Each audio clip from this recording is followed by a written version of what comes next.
Você já se magoou com alguém que nunca se lembra do seu aniversário? Saiba que isso pode não ser proposital. Tem pessoas que realmente não conseguem se lembrar de datas importantes. É o que acontece com quem tem TDAH, o transtorno do déficit de atenção e hiperatividade. No Saúde em Pauta de hoje, nós vamos conversar com a psiquiatra infantil Tassiana Dias para falar sobre o assunto. Olá, doutora Tassiana, seja muito bem-vinda ao nosso programa. Olá, Lorena, obrigada pelo convite. Para a gente começar o nosso bate-papo, o que caracteriza essa sigla TDAH? TDAH é o transtorno de déficit de atenção e hiperatividade. É um transtorno do neurodesenvolvimento, que quer dizer que ele está associado a alterações que aparecem ao longo ali do desenvolvimento cerebral. É um transtorno que surge geralmente na infância, os sintomas aparecem muito precocemente e nem sempre o diagnóstico é feito tão precocemente, mas desde cedo já é possível observar sintomas e prejuízos. E quais são os sintomas que podem indicar esse transtorno? Bom, como o próprio nome já diz, o TDAH ele se manifesta com sintomas de desatenção e ou sintomas de hiperatividade e impulsividade. Nem sempre essas duas dimensões de desatenção, hiperatividade e impulsividade aparecem juntas. O indivíduo pode ter só um dos dois tipos de sintomas. Os sintomas de desatenção, em crianças, a gente vê como uma dificuldade de iniciar ou se manter engajado em atividades que exigem muito esforço mental, muita atenção. Por exemplo, uma dificuldade de fazer tarefas escolares, deixa para depois, vai estudar para a prova na última hora, ou evita fazer e aí tem problemas em casa por causa disso. Esquecimento, perder objetos, então é a criança que toda hora esquece, perde o lápis, a mãe tem que comprar um lápis novo toda hora, esquece a blusa na escola, vai na casa da avó, larga a mochila lá. Que mais? É comum, principalmente em adultos, uma dificuldade de manejo do tempo, então uma procrastinação, atraso, são sintomas frequentes da desatenção. Desorganização, dificuldade de seguir instruções. Então, os pais falam, vai lá dentro, busca isso, mais aquilo. O indivíduo volta com uma coisa só, esqueceu a outra, ou então se perde no meio do caminho, começa a brincar de outra coisa. É assim que a desatenção aparece. A impulsividade, a hiperatividade, elas são caracterizadas por dificuldade de ficar parado. Então, o indivíduo está sempre se mexendo. Quando é criança, é comum que ela esteja subindo nas coisas. Falar demais. Interromper os outros quando eles estão ocupados. A impulsividade, como a gente já sabe, é tomar decisões precipitadas, não considerar muito bem as consequências, e aí o indivíduo pode correr riscos, se machucar com mais frequência. O adulto pode acabar se envolvendo em comportamentos de risco, por exemplo, de trânsito, ou drogas, ou comportamentos sexuais de risco, né? Então, é assim que a gente observa os sintomas. É lógico que uma pessoa com TDAH não tem todos eles, mas está aí alguns sinais de alerta que pode fazer a gente pensar na presença do TDAH. A gente sabe, doutora Tassiana, que os pais estão muito presentes na vida das crianças, mas existem outras pessoas que podem ajudar no diagnóstico desse transtorno? Olha, para a gente ter o diagnóstico do TDAH, tem que ficar claro que a pessoa tem sintomas em mais de um ambiente. Então, é muito comum que a gente peça um apoio da escola para identificar o transtorno também, né? Além dos pais ou outros cuidadores da criança. Os pais têm ali a informação que a gente chama de longitudinal, eles sabem do desenvolvimento da criança, o aparecimento dos sintomas e tudo mais, mas a escola tem uma visão comparativa. A escola está ali em contato com várias crianças com a mesma faixa etária, então a professora ou o professor tem condição de perceber se o comportamento daquela criança está muito desviado do que é esperado para a faixa etária dela. Então, a escola oferece informações muito importantes também para a gente fazer o diagnóstico. A gente sabe que ainda que exista esse acompanhamento escolar e dos próprios pais, muitos adultos não foram diagnosticados com TDAH. Quais que são as consequências para a vida dessa pessoa? Tem vários prejuízos que podem acontecer a longo prazo, ao longo do desenvolvimento ou mesmo na idade adulta, que são comuns no TDAH.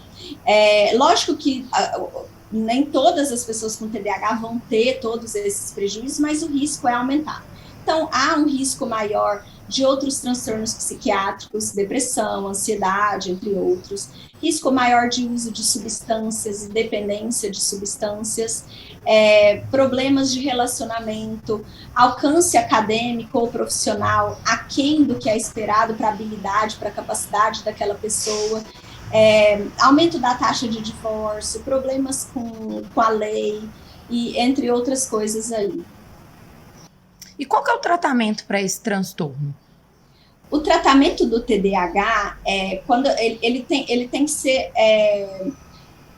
multifatorial, né, e multidisciplinar. Então, a gente precisa de um tratamento que vai levar em conta não só os sintomas de TDAH, mas também as outras dificuldades e os prejuízos que esse indivíduo tem, um suporte para a família, ou mesmo para a escola, e vai envolver diversos profissionais. Quando a gente pensa só nos sintomas de TDAH, o tratamento de primeira escolha é o tratamento medicamentoso mais a psicoterapia. O tratamento medicamentoso são os estimulantes, que são conhecidos aí, né, para o tratamento do TDAH.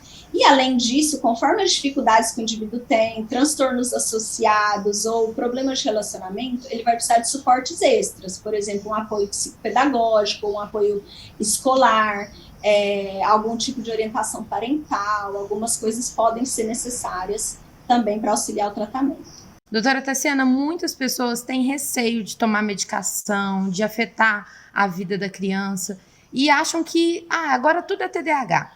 Mas não é bem assim, né? Como diferenciar um simples esquecimento, que é comum às nossas vidas, estarmos mais atentos, estarmos mais agitados, de realmente um transtorno que precisa de cuidado? Essa pergunta é bem interessante, Lorena, é uma pergunta que a gente recebe bastante na prática. A gente sabe, né, e consegue perceber que todos esses sintomas que eu falei do TDAH, eles podem aparecer em qualquer um de nós, com ou sem TDAH, em diversas situações da vida. Então, como é que a gente sabe se é uma desatenção normal, uma agitação normal, ou é um transtorno? A primeira coisa é observar se há prejuízo. O indivíduo está tendo prejuízo por causa desses sintomas, aí a gente já considera a possibilidade de um transtorno. A outra coisa que ajuda a gente a diferenciar o TDAH da desatenção normal é que esses sintomas que eu citei, no TDAH, eles vão ser persistentes. É como se fosse o funcionamento normal daquele indivíduo. E numa pessoa que não tem TDAH, eles vão aparecer em situações ou outras, em momentos específicos de vida. Eles não vão ser persistentes, não vão estar acontecendo a maior parte do tempo. Então, são essas duas coisas que ajudam a gente a diferenciar. E para os pais que têm receio de fazerem um tratamento, de que seus filhos tomem a famosa Ritalina, que muitas pessoas fazem uso indevido, qual que é o conselho que você dá? Olha, a primeira coisa é que o tratamento do TDAH, o tratamento medicamentoso, é bastante eficaz, é bastante estudado, não é um tratamento novo, já é um tratamento que está aí há muito tempo. E tem vários estudos com esse tratamento, né, que avaliam os efeitos positivos, os efeitos colaterais, então está bem claro que o tratamento é necessário. O custo de não se tratar é muito maior, o indivíduo vai estar tendo prejuízos, vai estar tendo um desempenho aquém do esperado, pode desenvolver ansiedade, uma baixa autoestima, problemas de relacionamento, ele pode estar sendo mal julgado aí pelos outros como preguiçoso ou como uma criança problema, sendo que ele tem uma coisa que tem tratamento, e está bem claro que o tratamento funciona e funciona muito bem. E é importante que se busque informações aí com profissionais especializados e qualificados para entender qual é a recomendação do tratamento, fazer o uso conforme a prescrição médica, né, a dosagem adequada, sempre o médico vai estar avaliando ali o custo-benefício, levando em conta os efeitos positivos e os efeitos colaterais que a criança possa estar tendo. Que a ideia é justamente ajudar a criança a melhorar o seu funcionamento, o seu desempenho em geral. E para as pessoas que andam tomando Ritalina aí para melhorar a performance, para passar em uma prova, para virar madrugada estudando, existe algum prejuízo?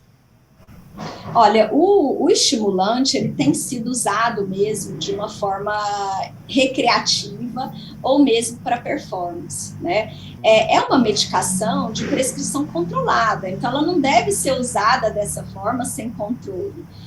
O médico, na hora de prescrever, ele leva em consideração riscos que o indivíduo pode ter com a medicação, se a medicação vai mesmo trazer benefícios ou não. Então, esse uso sem acompanhamento médico, ele pode ser prejudicial. O uso abusivo em doses muito altas, ele pode gerar prejuízo.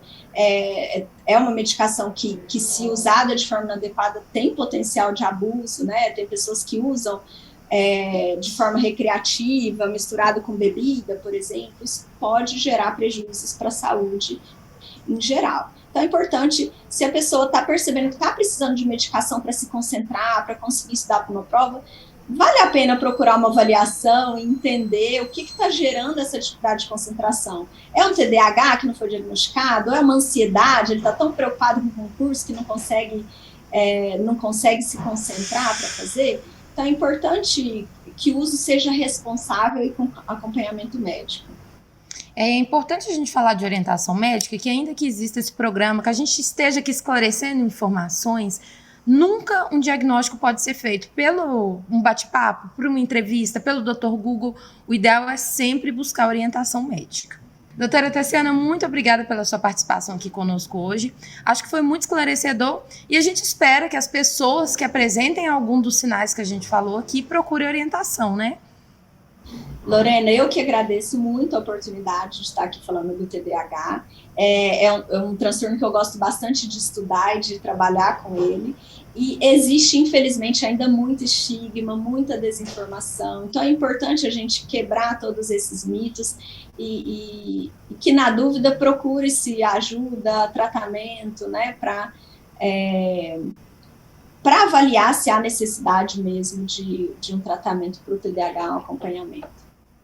Ficou a dica. Busque ajuda médica e não se automedique. Hoje, o Saúde em Pauta fica por aqui. Obrigada pela sua companhia e até a próxima.